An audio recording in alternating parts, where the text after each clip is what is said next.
안녕하세요 여러분, 환경공학을 가르치고 있는 오쌤입니다. 이번 영상은 나합격 대기환경기사 필기 제2과목 중 두 번째 챕터인 연소 계산에 대해서 배워보도록 하겠습니다. 연소 계산은 단순하게 공식을 암기하여 계산하는 방법도 있지만 반응식을 이용하여 계산하는 방법을 익히는 것이 중요합니다. 처음에는 반응식을 이용하여 계산하는 것이 어려울 수 있지만 자신의 것으로 만든다면 필기 및 필답형에서 보다 쉽게 계산 문제를 풀어낼 수 있습니다. 자, 그럼 반응식을 이용한 이론 산소량 및 산화 생성물량을 구해보도록 하겠습니다. 먼저 고체 및 액체에 적용되는 연료 무게당 산소 무게 및 연료 무게당 산소 부피를 계산해 보도록 할게요. 자, 먼저 고체 및 액체 연료에 적용되는 방법입니다. 자, 연료에는 무엇이 포함되어 있냐면 탄소, 수소, 황, 산소 등이 포함되어 있으며 이때 연료에 포함된 산소는 이론 산소량에서 빼주면 됩니다. 자, 그럼 첫 번째 탄소에 대해서 한번 알아보도록 하겠습니다. 첫 번째 탄소는 공기 중에 산소와 반응하여 이산화탄소가 형성이 됩니다. 자, 이때는 연료 무게당 산소의 무게 그리고 산화 생성물량을 구할 거기 때문에 원자량과 분자량을 이용해서 계산을 해보도록 할게요. 자, 그리고 원자량과 분자량에는 단위가 없지만 해당 부분에서는 킬로그램에 대한 단위를 사용하도록 하겠습니다. 따라서 탄소의 원자량은 12kg이죠. 12kg. 그 다음에 산소의 원자량은 16이지만 두 개가 있기 때문에 32kg이 되며 이산화탄소는 계산하게 되면 44kg이라는 분자량을 갖습니다. 자, 이때 연료에 포함된 탄소를 구하는 것인데 탄소를 이용해서 산소의 양을 구하는 것입니다. 따라서 산소의 양은 X로 두고 이산화탄소 발생량을 알아보도록 하겠습니다.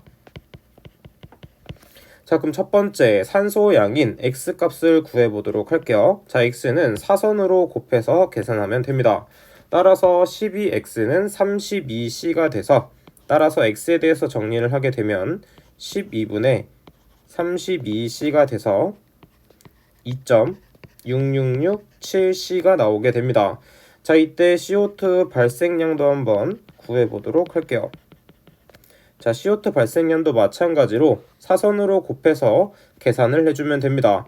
따라서 분모에는 12가 들어가고 분자에는 44C가 들어가서 3.6667C라는 값을 갖게 되죠. 자, 두 번째로는 수소에 대해서 한번 알아보도록 하겠습니다. 자, 수소는 두 개씩 존재하며 대기 중에 산소와 반응하는데 0.5개의 산소와 반응하여 어떤 물질이 형성이 되냐면 H2O가 형성이 됩니다. 자, 이때 마찬가지로 연료 무게당 산소 무게이기 때문에 수소는 2kg 그리고 산소의 분자량은 32이지만 0.5와 곱해서 16kg이 되며 물은 18kg이 됩니다. 마찬가지로 연료에는 H만큼이 포함되어 있으며 산소량을 Y로 잡고 H2O의 발생량도 한번 알아보도록 할게요. 자, Y값도 마찬가지로 사선으로 곱해서 계산을 하게 되면 Y는 분모에는 2가 들어가고 분자에는 16H가 들어가서 8H가 됩니다. 마찬가지로 물의 발생량을 구해보도록 할게요. 사선으로 곱하면 분모에는 2가 들어가고 분자에는 18H가 들어가서 9H라는 값이 나오게 됩니다. 자, 그 다음에 연료에 포함된 황을 한번 구해보도록 하겠습니다. 자, 세 번째 황은 마찬가지로 대기 중에 산소와 반응하여 이산화황이 발생이 됩니다. 황은 원자량이 32kg, 그 다음에 산소는 64kg, 그 다음에 황과 산소가 만났기 때문에 황은 아니죠. 산소는 64가 아니라 32kg이며 황이 64kg이 됩니다. 자, 이때 연료에 포함된 황 성분을 구할 것이기 때문에 연료의 황 성분과 산소를 Z로 놓고 이산화황의 발생량을 구해보도록 할게요.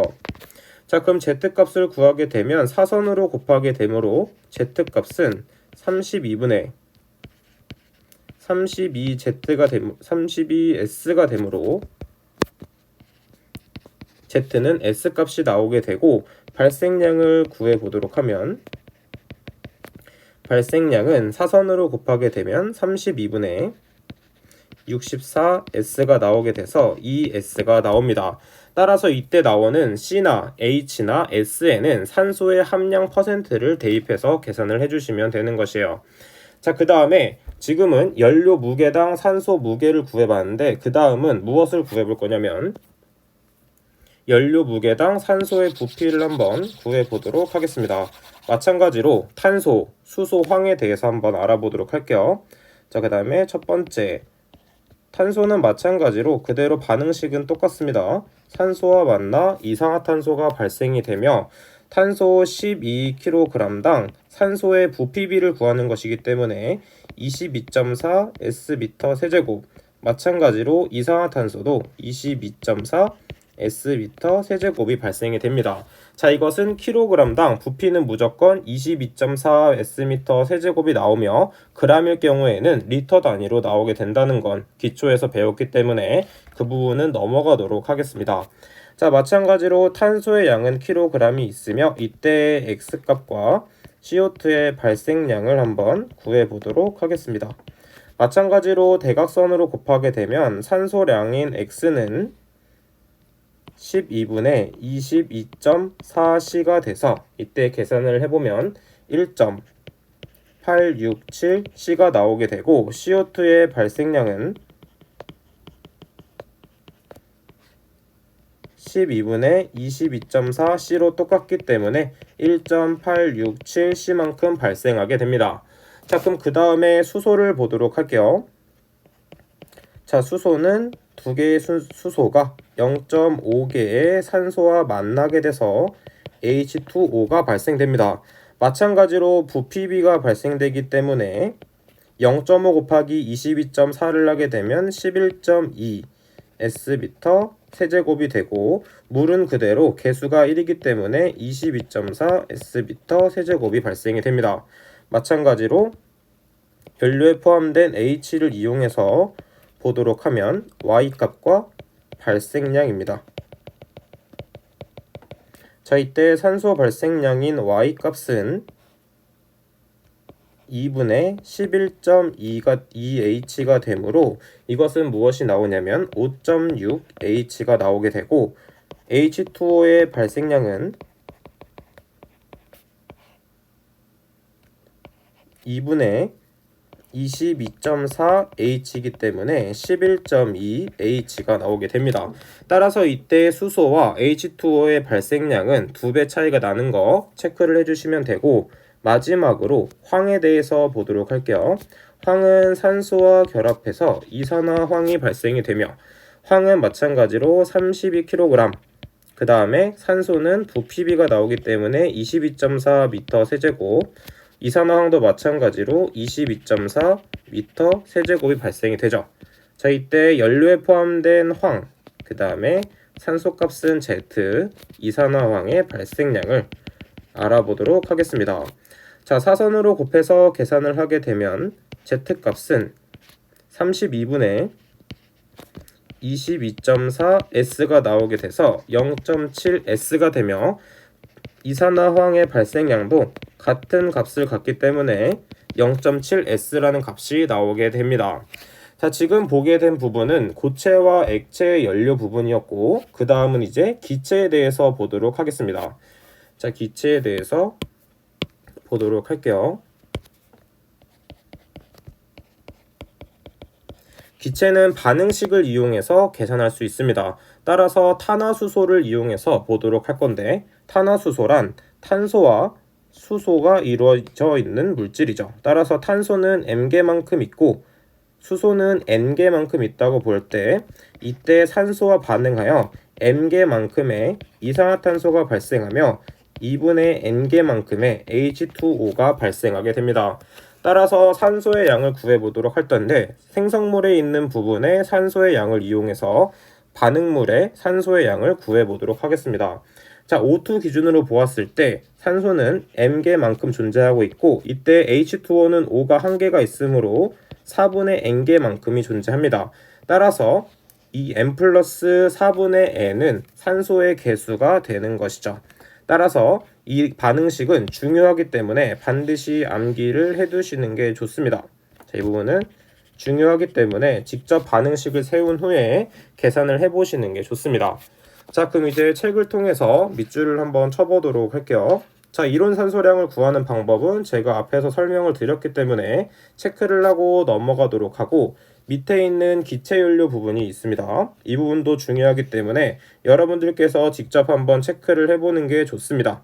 자, 그리고 여기 넘어가도록 하고, 두 번째는 이론 공기량입니다. 이론 공기량은 보다 쉽게 계산할 수 있는데, 이론 산소량을 구한 후에 뒤에 어떤 것만 나눠주면 되는데, 이때 중요한 부분이 0.231을 나누냐 0.21을 나누냐 차이입니다. 그 차이가 무엇이냐면, 연료 무게당 공기의 무게를 구할 때는 0.232를 나누면 되고, 연료 무게당 공기 부피를 구할 때는 0.21을 나눠주면 됩니다. 마찬가지로 이것은 고체 액체에도 마찬가지고 기체에서도 같게 적용되므로 0.232는 무게, 그 다음에 0.21은 부피다 라고 생각을 해주시면 되겠습니다. 자, 추가적으로 기체 연료에서 연료 부피당 공기의 부피를 구할 경우에는 그대로 개수에다가 0.21만 나눠주면 된다는 것을 따로 체크를 해서 암기를 해주시면 되겠습니다. 자, 그럼 개념 잡기를 통해서 어떻게 계산이 되는지 한번 해보도록 할게요. 자, 메탄올 10kg을 완전 연소할 때 필요한 이론 공기량은 얼마인가 나와 있습니다. 자, 메탄올은 마찬가지로 탄소는 이산화탄소로 발생이 되며 여기에 있는 수소들은 무조건 H2O로 발생이 됩니다. 따라서 이때 산소량을 계산하게 되면 1.5라는 개수가 나오게 되죠. 따라서 연료 무게당 이론 공기량을 구하는 것이기 때문에 32kg당 1.5 곱하기 22.4 S미터 세제곱, 그 다음에 메탄올은 10kg이 존재하기 때문에 사선으로 곱해서 계산을 하게 되면 10.5라는 값이 나오게 됩니다. 이때 구한 X는 산소량 값입니다. 따라서 우리가 궁금한 것은 이론 공기량, 즉 부피비에 대한 공기량이기 때문에 0.21을 나눠서 계산을 하게 되면 50m 세제곱이라는 값이 나오게 되는 것이죠. 자, 그 다음에 뒤쪽에 있는 공기비와 등가비는, 공기비는 이론 공기량분의 실제 공기량으로 공기가 얼만큼 들어갔는지 체크할 수 있는 부분입니다. 따라서 공기비는 정말 중요한 공식이고, 우측에 있는 공기비가 클 경우에 대한 특성들을 모두 암기를 해주시는 게 좋습니다. 시험에 자주 출제되기 때문이죠.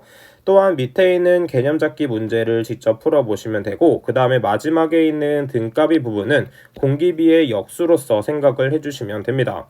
자, 그래서 여기서 중요한 포인트는 이론 산소량을 반응식을 이용해서 풀 수 있냐가 정말 중요한 포인트이기 때문에 충분히 연습을 하신 다음에 다음 강의를 들어주시는 게 좋습니다. 왜냐하면 그 반응식을 계속해서 이용하면서 더 심화된 문제를 풀 수 있기 때문이죠. 자, 그럼 잠시 쉬었다가 다음 강의에서 저는 뵙도록 하겠습니다.